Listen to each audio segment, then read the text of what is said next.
Bonjour chers frères et sœurs, soyez le bienvenu à la prière du matin.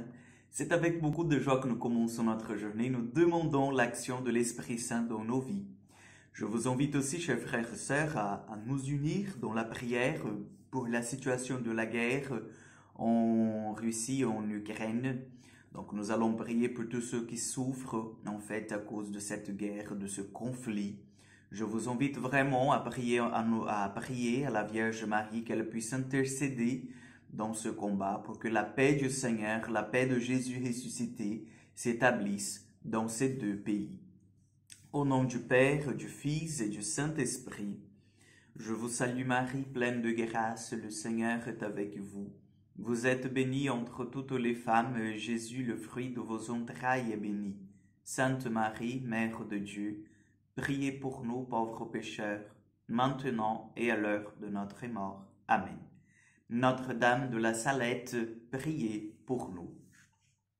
Chers amis, aujourd'hui nous allons méditer l'évangile de Marc, chapitre 10, versets 28 au 31. En ce temps-là, Pierre se mit à dire à Jésus, « Voici que nous avons tout quitté pour te suivre. » Jésus déclara, « Amen, je vous le dis, nul n'aura quitté à cause de moi et de l'Évangile une maison, des frères, des sœurs, une mère, un père, des enfants et une terre sans qu'ils reçoivent en ce temps déjà le centuple. Maison, frères, sœurs, mères, enfants et terre, avec des persécutions, et dans le monde à venir, la vie éternelle. Beaucoup de premiers seront les derniers, et les derniers seront les premiers. Acclamons la parole de Dieu. Chers amis, l'évangile d'aujourd'hui nous pose une question. Qu'est-ce que le plus important pour nous? Pourquoi il nous pose cette question?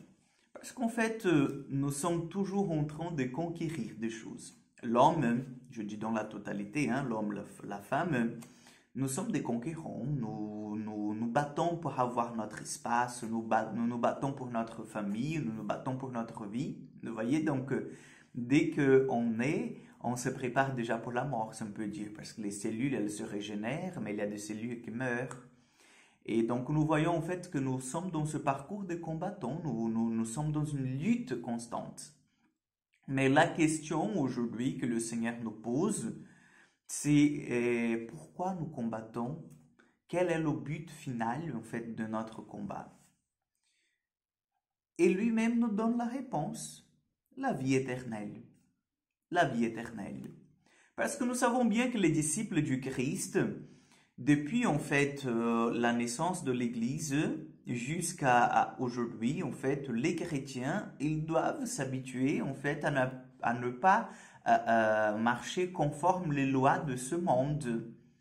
Écoutez bien, entendez bien, la loi de ce monde, je dis vraiment dans le sens moral, parce que nous voyons et nous constatons que c'est tout à fait aujourd'hui normal. Par exemple, la question de l'avortement, tous ceux qui viennent menacer la vie en soi, la dignité de la personne humaine, vous voyez? Donc, nous ne pouvons pas nous habituer à ce genre de choses qui portent atteinte à ce don précieux que c'est la vie.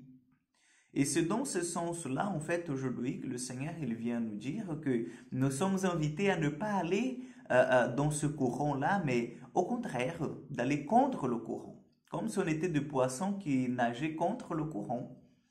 Et que ça va nous demander un effort, vous voyez.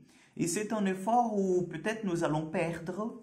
Et nous allons perdre, comme nous dit l'Évangile, nous allons perdre en fait de pères, de mères, de enfants.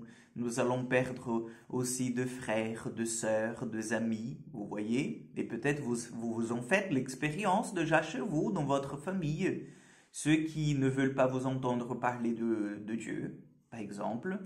Ceux qui ne vous invitent pas à Noël parce qu'ils disent, bon, de toute façon, toi, tu vas à la messe et tu vas arriver très tard, donc non, c'est pas la peine que tu viennes. Ou voilà, donc d'autres formes de mépris qu'on endure parce qu'on est des chrétiens. Donc de moquerie, par exemple. Vous voyez?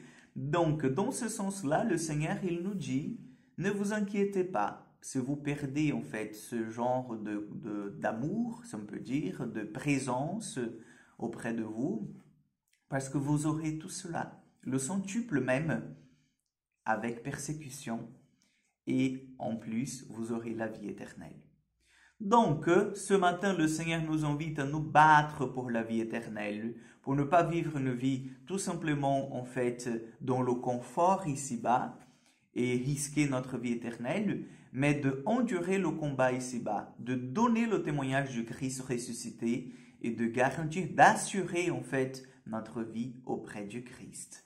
Parce que si nous l'avons témoigné de lui ici-bas devant les hommes, il va témoigner de nous devant le Père le jour où nous nous rencontrerons. Amen. Le Seigneur soit avec vous. Que Dieu Tout-Puissant vous bénisse et vous garde, le Père, le Fils et le Saint-Esprit.